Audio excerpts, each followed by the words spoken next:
good to be here with you all. I am fresh back from an adventure overseas. Let me make sure this doesn't start playing with volume here. Nope, it's looking good. Okay, wonderful. I'm excited to be here with my community again to share Oracle, to share hearts, and to share a little bit about mystical Egypt, the mysteries that I just experienced that I'm still integrating. It's a lot. I am going to be making a much more in-depth and detailed offering about it, but I wanted to share a little bit today and just some of the things that touched me the most, some of the things that inspired me, that left me with a lot of questions, and to bridge back to my community. I know a lot of people were writing me private messages and thanking me for some of the stories I was posting. I felt like a really hot, sweaty reporter on the ground most of the time. It was about 105 degrees in a lot of the temples and places that I visited. And sometimes I was watching the playback and noticing I looked very dizzy from the heat, but we got some great stuff, including this image that's right behind me, which I'll dive into a little bit more with you in a moment. But first of all, this is a great opportunity to come together in the heart, for you to be witnessed and for you to receive Oracle too. So I want to give a little overview for those who are new. This is a safe and sacred space that we can share in the chat. And if you're not familiar with Zoom, just a quick how-to is to scroll down on your computer. There's a lower bar, and later you'll have an opportunity to raise your hand. There's a little reactions icon, a smiley face, and I think when you click that, you'll see the raise hand. So when we get deeper into the call, I want to encourage you, especially if you haven't received Oracle, to raise your hand and to introduce yourself. I'd love to meet you. And if you haven't received one for a long time, I'd love to read for you again. But before we get into the reading, which always includes a collective reading, I want to come into the heart. This is a wonderful place that we can come inward, raise our frequency, open our hearts, and just to feel in our busy lives this positive use of technology, which helps us bridge in the heart and in conscious community. So let's go ahead and actually put a hand right on our heart chakra. Often when I talk about the heart, I talk about the sacred heart. As a spiritual guide and ordained priestess, I spend a lot of time supporting beings to come back to their heart knowing, to come back to the quiet voice, the subtle voice, the whisper in the heart. In these times when we're bombarded by so much information and so much misinformation, how do we know what's real? How do we return to that intuitive knowing, that subtle listening? It's going to become more and more important to attune to our hearts and to our extrasensory perception in our lives, that which, no matter what someone is saying, we can feel the truth of what's real for us. So let's take a moment to honor this powerful, generative, magnetic, amazing heart that we're gifted with. We all have a place in the center of our hearts where I'm in that place in me. And when you're in that place in you, we are sharing presence, pure presence, which could be synonymous with unconditional love, compassion. So breathing into our hearts together, go ahead and close your eyes and just allow yourself to come inward and to lean a little bit more into the back of your body. Deep, deep belly breath.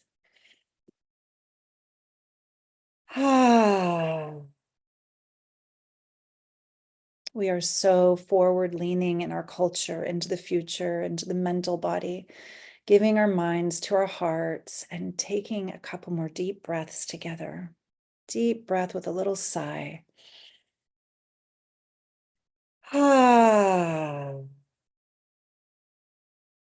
Letting ourselves drop down, drop in, feel gravity holding us, grounding into the body as the living temple.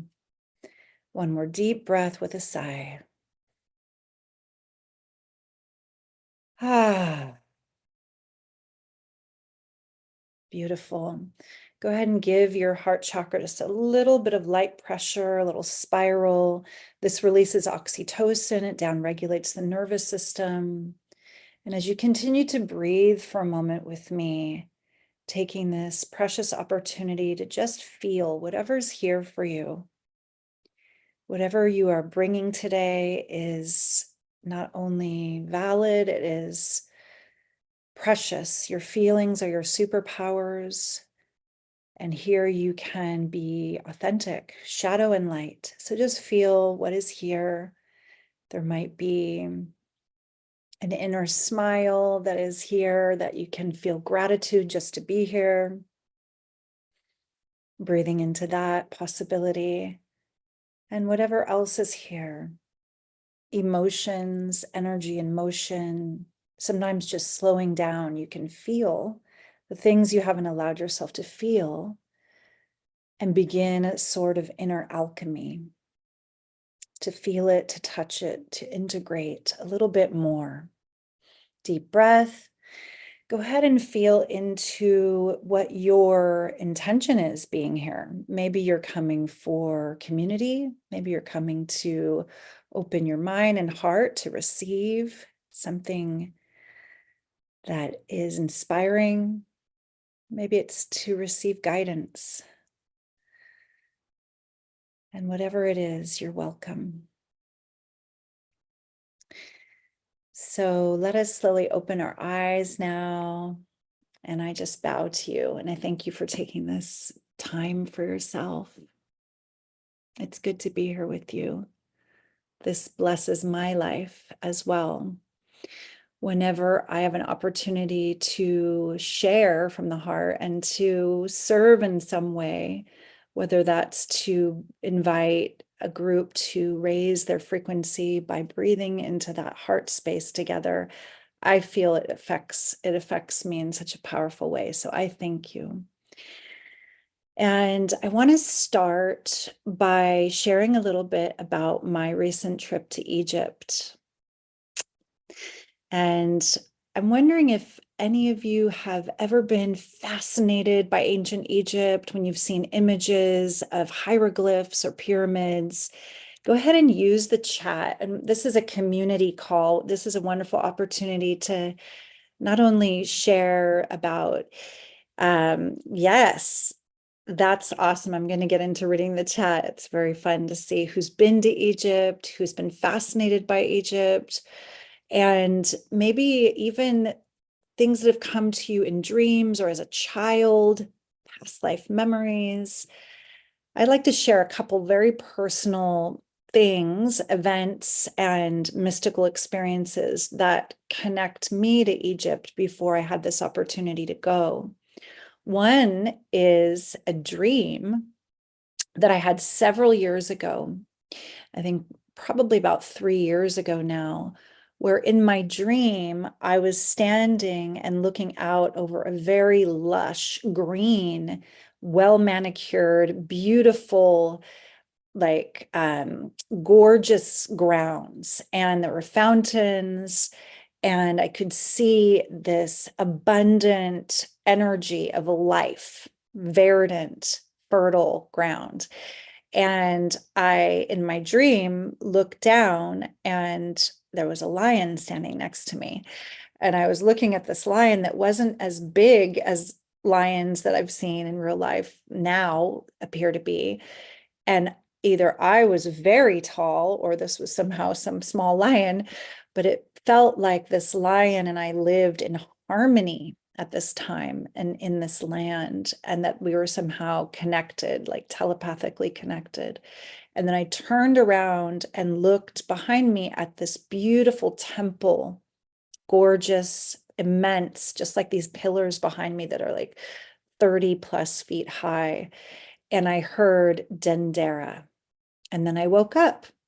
Later, I researched Dendera and found out it is this very space here that that I photographed when I was in Egypt. These are some of the pillars in the entryway in the first chamber of the temple that have the head of Hathor, the Egyptian goddess of love. Some say she's connected to Venus. And some say that Hathor is the Hathors, a collective of Venusians that were either coming here at one point or influencing the consciousness of the planet at this point. And they're very connected to sound. Oh, I meant to bring my sistrum. I got a Hathor sistrum from Egypt, and you'll see in many glyphs other gods, Neteru, that's a name for the gods, especially the animal-headed gods. You'll see them holding the sistrum. And you'll notice with Hathor, with her head, it's a very unusual shape head. I have some other here, perhaps looking at this particular depiction of Hathor's face from this angle. Some say it's connected to the female anatomy, to the womb space, the divine feminine, the fertility goddess. And some say that her ears are very special and somehow connected to the cow. And this is another fertility symbol. And I like to think about the ears of Hathor also reminding us about the power of sound and listening. And the sistrums that all the gods are holding and that people used are like rattles, copper rattles that are shaken and perhaps bring us into an altered state through sound for journeying, for ceremony.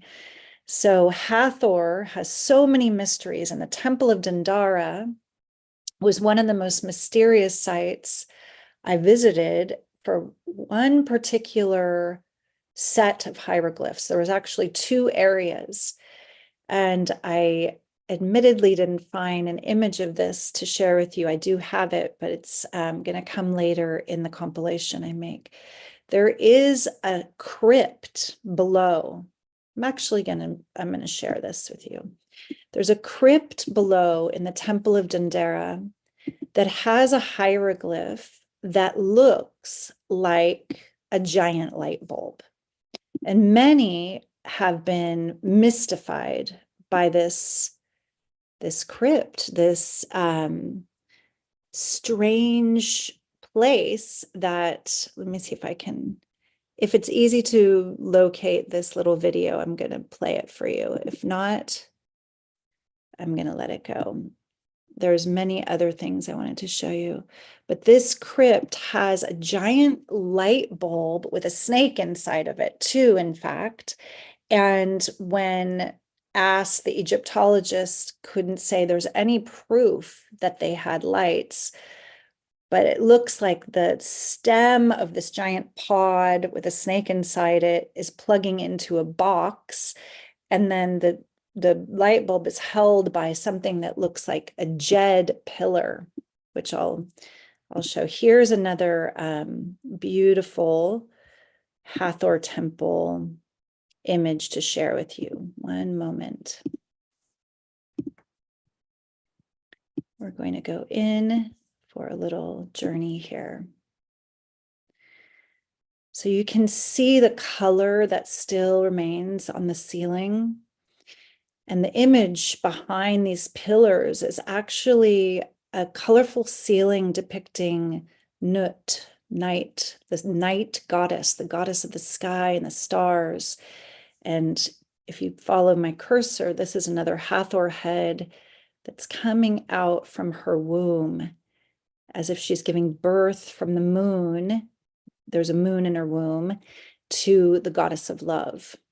Take a look at the symbol here above the pillars. Many of us know this symbol really well, the winged solar disk of Horus. And the other story that connects me very much to Egypt and Egyptian symbology is that when I was 28 years old, I had a vision flash into my awareness, and I drew the winged solar disk of Horus, with a lot of detail, with the 2 little serpent gods on the side of the solar disk. And supposedly this is a form that Horus, their beloved god, son of Osiris, son of Isis, takes when he's doing battle with his evil uncle Set. But what does that really mean? These symbols are embedded with meaning, so many different meanings. And I'm gonna share something else with you about Horus before we move on. So Horus is the falcon god whose wings stretch from horizon line to horizon line. And it's said that he depicts the hours of the daylight, of the sun's movement across the heavens. And so fascinating to me, and so kind of just a mystery how the English language may take words from ancient cultures and sounds. And if you look at the letters of Horus, it's the same exact letters of hours of the day. And that horizon arc of the sun, Horus does battle with his evil uncle Set. How strange that when the sun sets, we fall into darkness, and Set represents darkness and the shadow sides of life, the unknowns, the evil or ignorance, whereas Horus represents that which is illuminated, enlightenment, truth, and knowledge. Let me see 1 second. There's another Horus temple that I'd like to share. Let me see. I've put so many images in different places for a while, coming back and getting organized. You'll see the Horus symbol all over every temple. He is one of the most beloved gods. And we also know that this winged solar disk is a symbol that the Egyptians were fascinated by metaphysics, fascinated by what happens to the soul after death. So much of their culture is about that journey out of the body and cultivating the Ka and the Ba. We know the word Merkaba. The Ka is like the consciousness, the inner light, and the Ba is the soul itself that sometimes is depicted again as a bird. So when we look at the winged solar disk of Horus, I'm going to bring it back in, hopefully. One moment. So many images that I am confused where I put them all. Let's see. Go back to the other temple. When we look at that winged image, imagine, if you will, that this is the journey of your own ascension and this beautiful path of awakening. Instead of some being outside of you, this ancient god, if I can find the, everything's so tiny on my desktop. Let me see.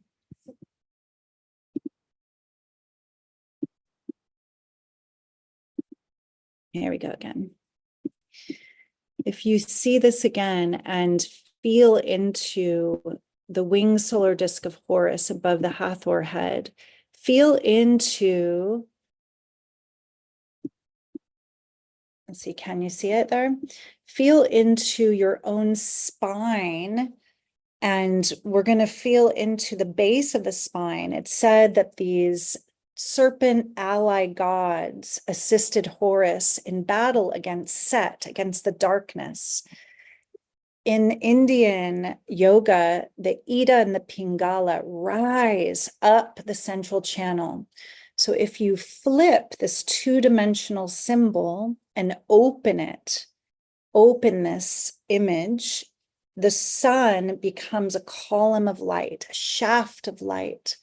And these two little ally gods awaken each chakra up the shaft of light, rising until they come to the third eye, to open the Ajna chakra, or the eye that then the Egyptians, in many of their headdresses, the pharaohs have the snake emerging, the singular cobra, the hooded snake from the eye, from the third eye, awakening the eye that sees beyond the veil of 3D. So the winged solar disk of Horus as a symbol of enlightenment, a symbol of awakening, a symbol of inner light, opening the eye that sees the light behind all appearances.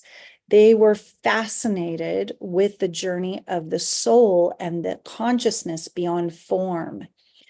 And so much of the mummies and things that we've seen from them are trying to keep the consciousness of that unique being intact for the journey after the physical life. I have a lot of mixed feelings about that, about the attachment to one's individual identity, when perhaps it's about merging back into the light, into oneness. But anyway, I'm going to tune in now a bit to all of you and who's been to Egypt. Yes, Carol says, is that Karnak temple? Dendera. She also lived in Egypt for 3 years. Dawn Light says, yes, I love Egypt and long to go there. Everyone needs to go to Egypt, says Carol. Joanna, fascinated, never been there. Sarah, absolutely still fascinated with it. Jen, always been fascinated, still want to visit and never been. Yes, I think my soul had a lot of remembrance, even though I had never been until now. When I saw the image at 28 years old, I immediately decided to tattoo it on my body.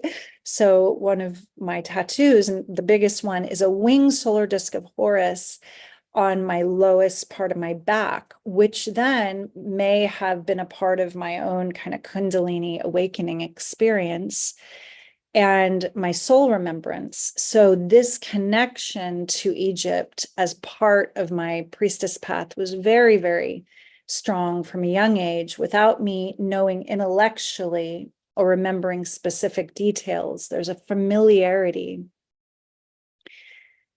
So Adora says she was in Egypt in 1980. It's been this mystery to me. Yolanda says she also almost got Egyptian back tattoo. So there's many of us remembering our many lives, the symbols, the keys, the codes that we carry. And as I walk through the halls of these temples, I was fascinated with actual symbolic meanings. I'm going to show a few other scenes here, because I feel like that will help me. Oh, this is a beautiful, beautiful scene to share with you. It'll help me remember the things that I wanted to share. So this was one of the most joy-filled, amazing moments on the trip. As dawn came up, let's see, I'm going to put the volume down. As dawn came up at this tomb near the Valley of the Kings, this is a very special tomb. This is the tomb of the pharaoh Hatshepsut. There she is. She's wearing the false beard. I'm going to pause it. Hatshepsut. It took me so long to be able to say her name correctly. So this is a unique female pharaoh who actually ruled Egypt for 22 years peacefully, with so much prosperity and growth, and bringing more beauty to the land. She worked well with foreign advisors. She was known for a time of expansion, peace, and abundance.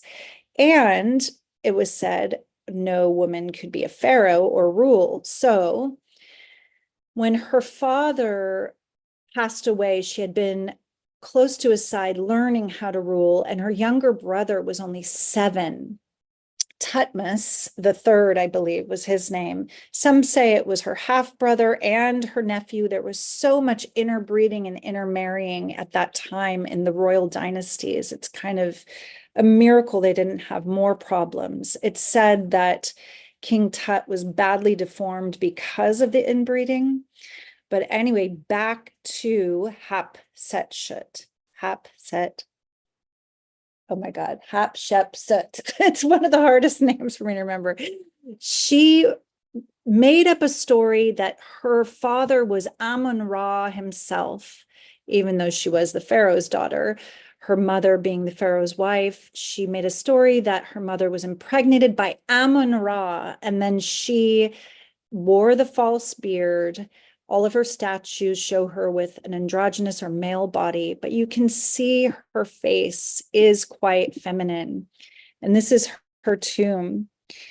She is one of my favorite pharaohs now because of how well she ruled. Unfortunately, her younger brother, when he did take the throne, destroyed so many of her monuments and scratched off her cartouches. And this beauty here with the hot air balloons rising, we came out of her tomb to see this. It was just beyond the beyond.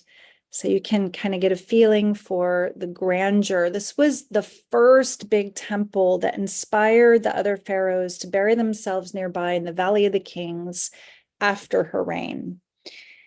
So I'm going to share a little bit more, and then we'll move on to some oracle.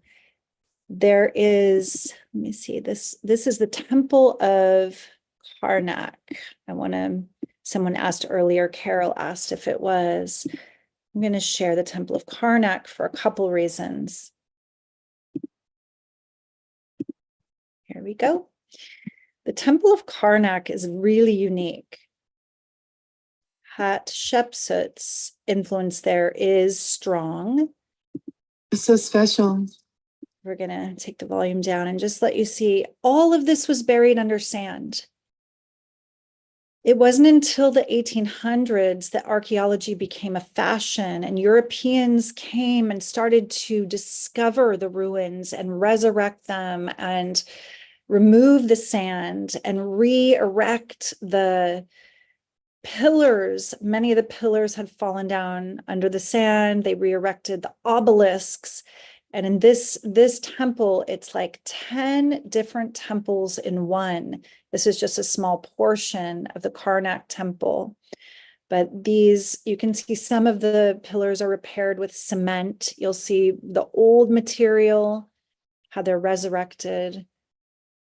This was one of the most powerful temples to me because it contained a temple that Hatshepsut erected for Sekhmet.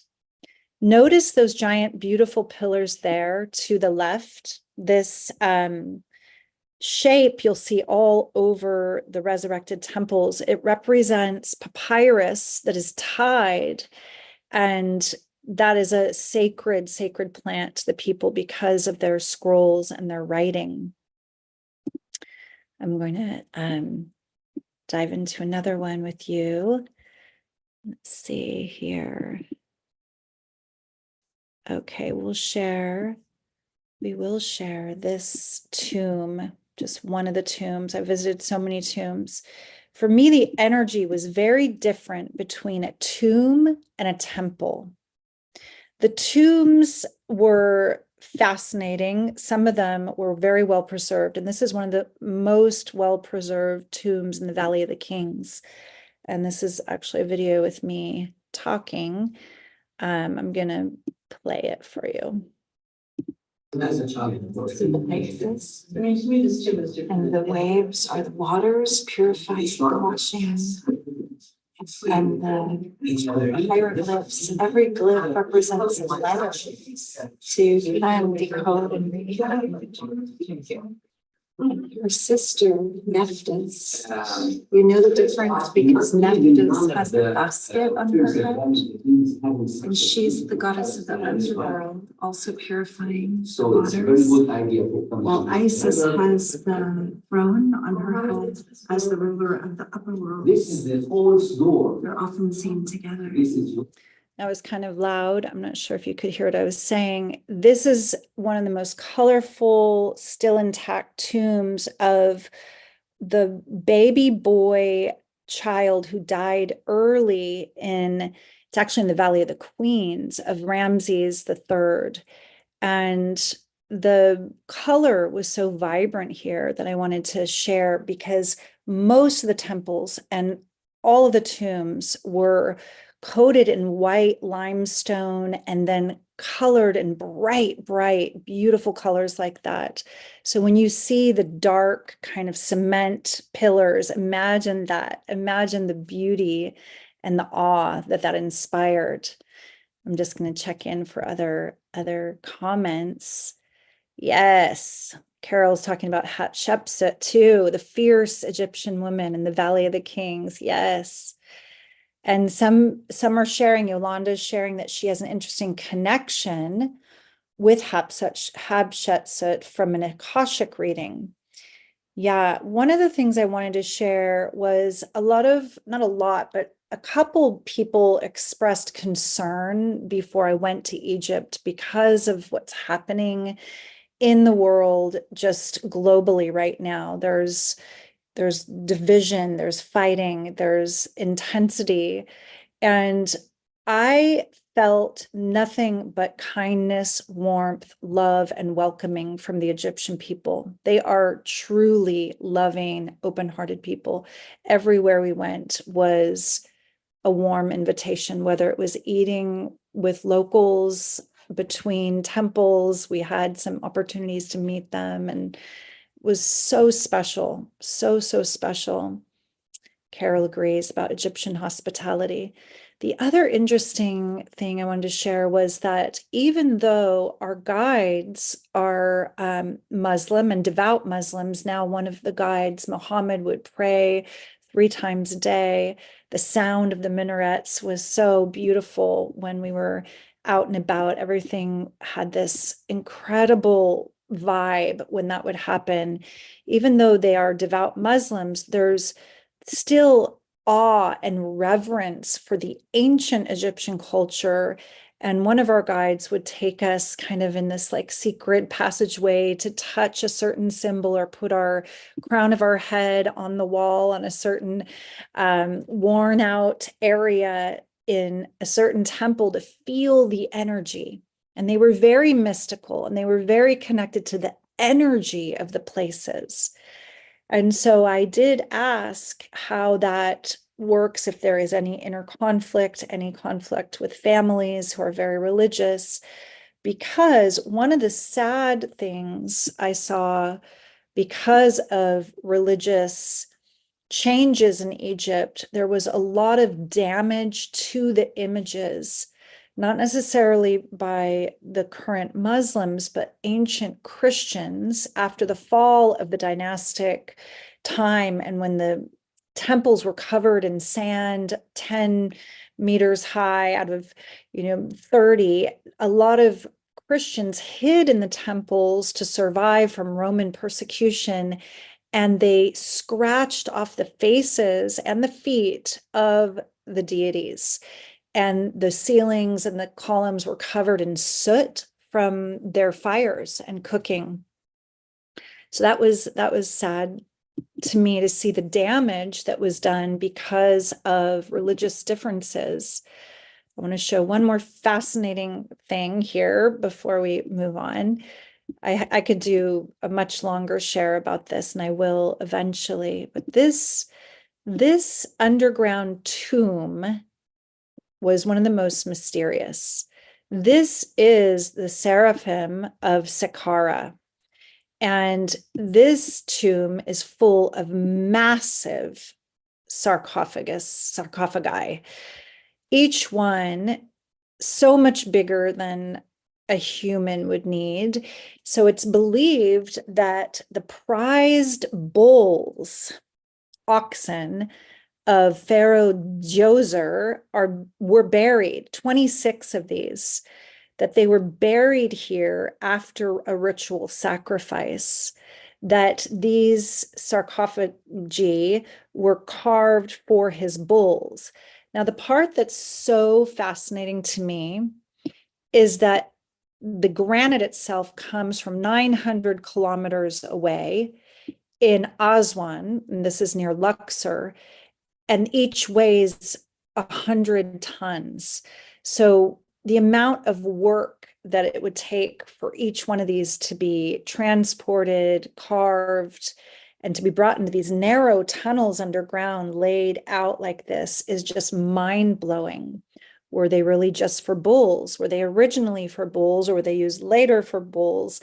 There's so many fascinating theories about these megalithic granite structures. And one of the theories, I was there with a beautiful priestess sister who has been involved with the show Ancient Aliens, and she was talking about how they could have been batteries for energy devices, or they could have entombed much larger beings, not necessarily bulls, at one time. There's a lot of different theories.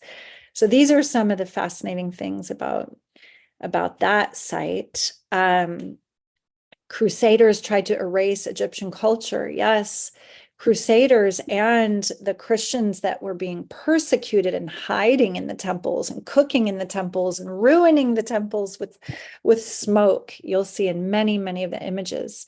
So this is just a little sneak preview of some of the things that were fascinating to me, beautiful. There's so much I've been contemplating, so much I've been integrating. And I just wanted to share some of that with you. If you have any deepening questions about what I've shared or anything else, I'd love to hear. And then meanwhile, I'd like to do a collective reading for us.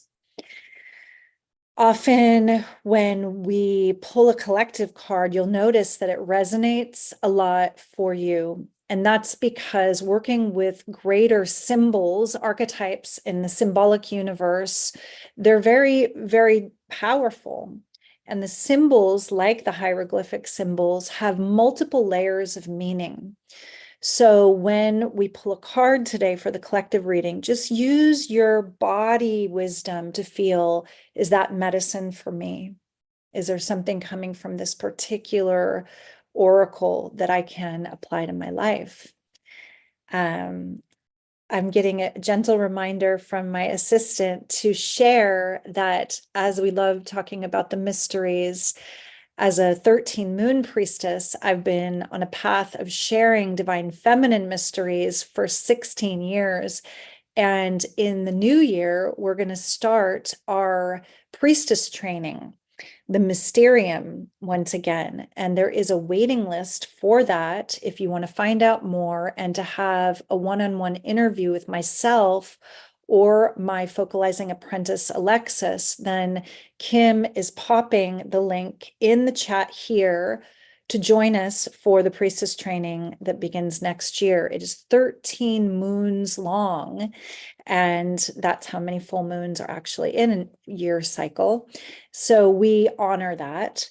It's interesting because I asked the Egyptologist, what is the symbolic nature of the story of Osiris's dismemberment?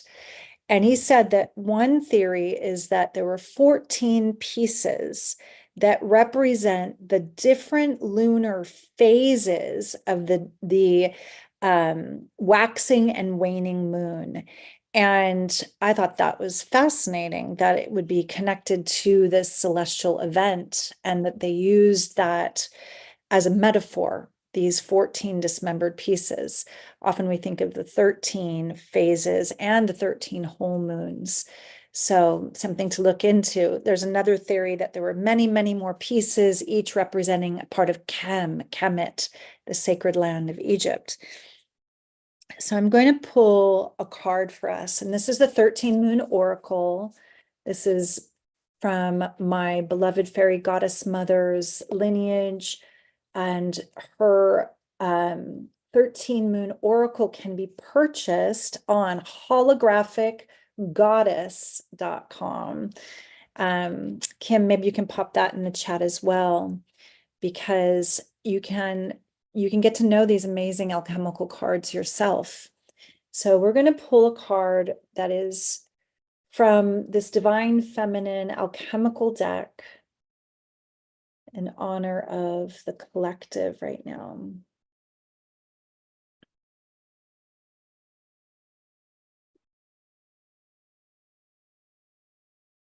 Interesting.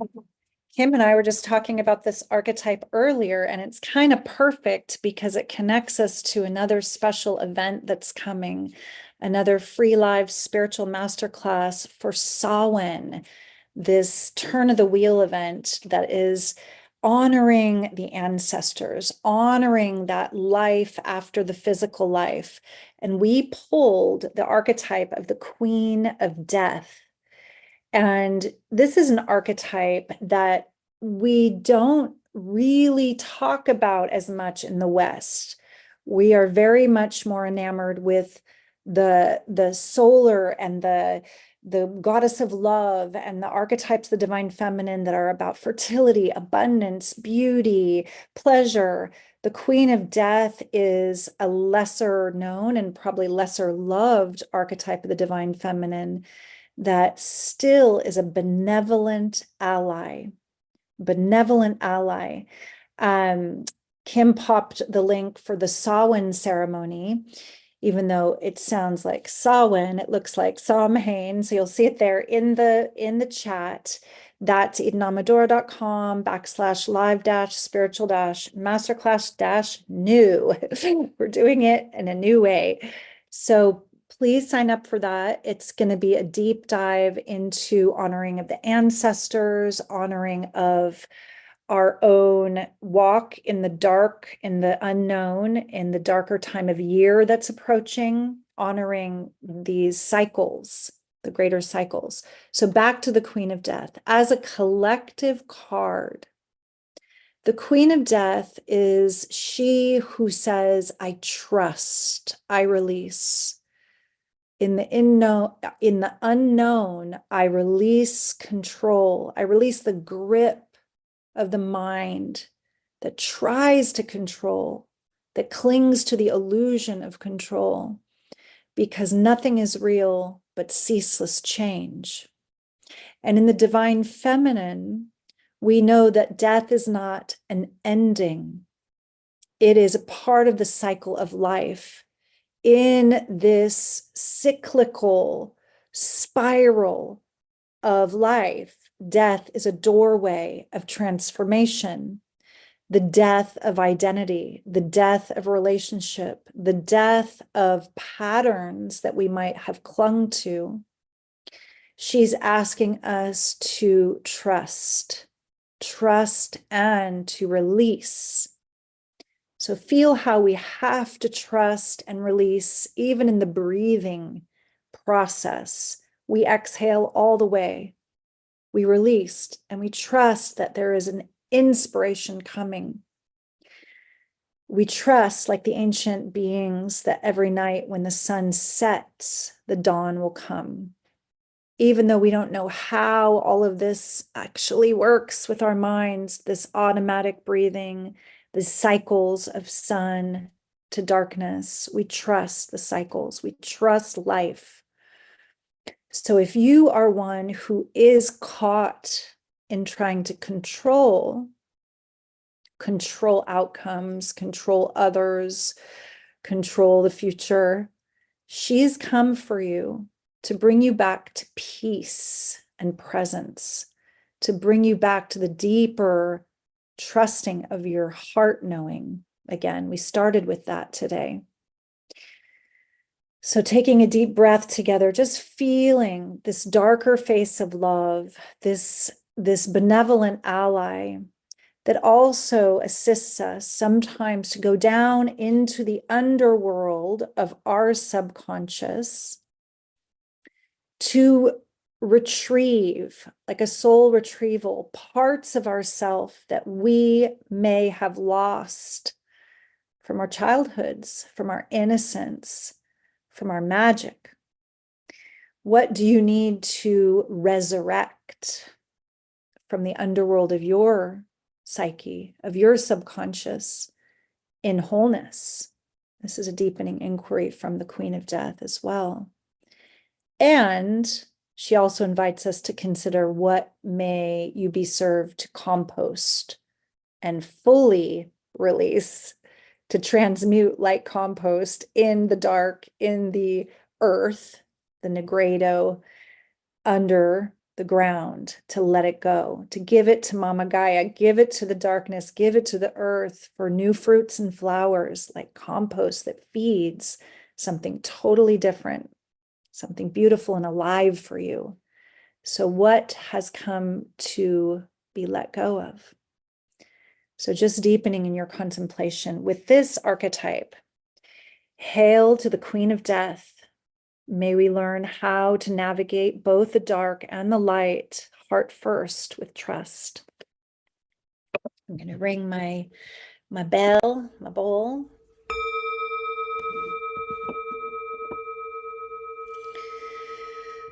And just feel if that resonated for you. Did that resonate for you at this moment in your journey? There's so much that we cannot control, and it just creates suffering. Where there is the grip, where there's resistance to what is, equals suffering. I once had a dear friend do a very, very simple diagram on a whiteboard as she was teaching. She's like a TEDx speaker, mindfulness teacher, and she said, pain times resistance equals suffering. But really, it's anything. It's experience times resistance equals suffering. Because if you're resisting, you're clinging and controlling, and ultimately, you're not free. So, who found this to be medicine for them? Yeah, Jen, thank you. I witness you in that owning that this hit deep. Yeah, there's a lot that we can take from these archetypes. So beautiful. I know that I spent so much time on my Egypt thing and trying to find the slides and share something, that we don't have a ton of time left for individual readings, though I think we could do one or two. Joanna says, thank you so much. That must have resonated for you too. So thank you, Joanna. Who would like a reading before we close this offering today? You remember there's a little reaction hand, and I'm seeing lots of other friends have joined us since the beginning. So I'd love to read for you, especially if you haven't received one lately. And for new people, Dawn, yeah, I'd love to meet you. Let's bring you in with me. Hi. Hi. Hi. Can you hear me How- okay? Yeah, how are you today? I'm good. Thank you so much for this beautiful offering. You're welcome. Where are you beaming in from in the world? Where are you? I live in Northern California. Oh, we're near. We're near each Yeah. other. I'm here in Northern California too. Where are And you? I'm in Marin. Where are Oh, you? okay. Nice. I'm in Cloverdale above Healdsburg. Oh, I grew up in Healdsburg. Yay. Nice. Yeah. Yay, Healdsburg. Awesome. So is this your first time, or you've been Yeah. here before? Oh, I mean, welcome. I know of you and I'm friends with Natalia. So I've been Awesome. following you for a while and you're beautiful. Your work is so beautiful. And I had a moment to jump on and be here today. Oh, So I was like, oh, yeah, I'm so alignment. touched. Yay. All right, so this is your time to receive. This is a moment. If you're friends with Natalia, you've probably been around the 13 moon archetypes too a bit, so you'll resonate. You'll know, okay, that's medicine for me. I'm gonna have you stay unmuted, but I'm gonna pull your image off so that I get bigger for a moment, and then I'll bring you back in. Okay? Okay. Stay tuned. All right, love. So as I scroll my hand across the cards, you just say now or stop, and that will be your card. Okay? Okay. Okay, here we go.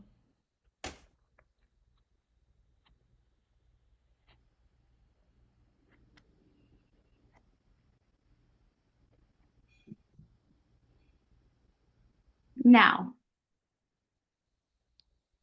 I'm gonna go for that one in front. Okay, this one.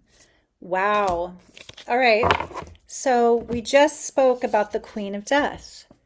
She's in the field because you got her sacred tool, and that's going to deepen this whole transmission with her today. You got the Death Shroud, and you can see for all of those who are reading and picking up on this, it says release again. We talked about I trust, I release. So, Dawn, it's kind of doubling that medicine of you really contemplating what is here to be released. And often, when initiates are coming to this gateway, to this temple where we go deep into her transmission, I will ask them, what do you fear in the unknown? Because that's where we cling, right? That's where we're afraid to let go. And when you feel into the things that you're gripping to with the mind, the things, the patterns, the people, the outmoded relationships, those are the things that the archetypes are going to come in and initiate you on releasing so that you can be in your highest, most empowered, sovereign freedom in this lifetime, because you cannot carry it with you, and those old ways of being and patterns have come up to die. Mm. So the Death Shroud is wrapping you in peace, going inward in stillness. The Queen of Death will also invite us to stop, like the fallow field of winter. Like we are in such a system of do, do, do, go, go, go, to the point our bodies break down, our adrenals break down, especially in the collective feminine. The Death Shroud is like that Shavasana in yoga, that wrapping you up in peace and stillness and quiet so that you can reboot, so that you can reset in truth, and to emanate that light of your sacred heart from the stillness in earnest, like to emerge again from the chrysalis. So I'm gonna bring back in with me now that I've shown and transmitted a bit from this card. There's no coincidences. The fact that we pulled the collective card and then this one came up right away for you, it's really alive for you to consider this in your life. She's very present for you. Does anything resonate personally as you're listening? Oh, absolutely. I'm a Capricorn, and Pluto has been heavy in my chart for the last 16 years, and it's in my chart till November 19th and passing on into Aquarius. So it's been a 16-year period of the underworld, and I've healed my father curriculum, finished graduate school, changed every part of my life. Like every inner, outer, everything is transformed in that 16-year period. Nothing's the same. So I've been doing death and release seriously, heavily for, I mean, I can't tell you the things I've grieved and let go of, like deep intergenerational patterns. I do this work for others. Like, so it's, the transformation is beyond, beyond, beyond what I've been through. And it's because I calling it in and going for it, right? So I think this card is just symbolic of like how much I have shed and let go of. And it's okay to just let go of any last little remnant of what this chapter has been. And I'm in the solid release of like the embrace of the divine. Just take me forward. I'm ready. I'm ready to move into the new chapter of, I feel like I'm being reborn into like what spirit really has planned for me. It's like I've had to like return all the soil so that the seeds of spirit could be planted, and I've been doing that, and now it's like, okay, I'm about to step into a chapter of really flourishing. Woo! Yes, witnessing you in your trust, witnessing you in your wisdom, witnessing you in the full embrace of this initiation around the underworld. Hallelujah, as another Capricorn. Thank you. You speak for me. So, wonderful, wonderful work. Happy birthday. December 24th. Okay, January 2nd. We're close. So we're at the tail end, babe. Here we are. Yay! I can see people going, yay! Yeah. And please don't take offense, Aquarians. Like I know that it's ushering in the Aquarian age and it won't be as hard for you as it has been for Capricorns. Yeah, for all the Cappies out there listening, here we go. We're almost through the eye of the needle here. Yeah. So wonderful to meet you, Dawn. So Yeah. beautiful to Thank you so connect. much. You're What so a welcome. yeah, light to you, light to your work. Thank you so Thank much. you. Blessings. Bye for now. How fun. Let's ring the bowl for the Queen of Death. She came in so strong today. For all us Capricorns and for everyone who's clinging on to old stuff. Let it go. I'm going to ring the bowl. Blessed be. All right. Instead of another reading, because I have to transition, I thought it'd be fun. When it gets so serious with Pluto in the underworld and the Queen of Death, then we can bring in a little muse magic right at the end. This is a shamanic cheer that I learned years ago about letting go. It goes like this. Let go, L-E-T, ha, G-O. Let go, L-E-T, ha, G-O. Feel it, breathe it, face it. Ah, let it go. So you can play with that. enjoy that as a practice. How do we let it out of the body? Ah, breath and keep on moving, heart first. So much love to everybody, so much joy to everyone in the middle of all the unknowns that we're in collectively in this world. Let us make a strong vow to stay heart centered, to keep walking heart first, keep breathing deeper. You're not alone. We are in this together, stepping through the portal. Only love, everyone. Bye for now. Bye. Thank you. Bye.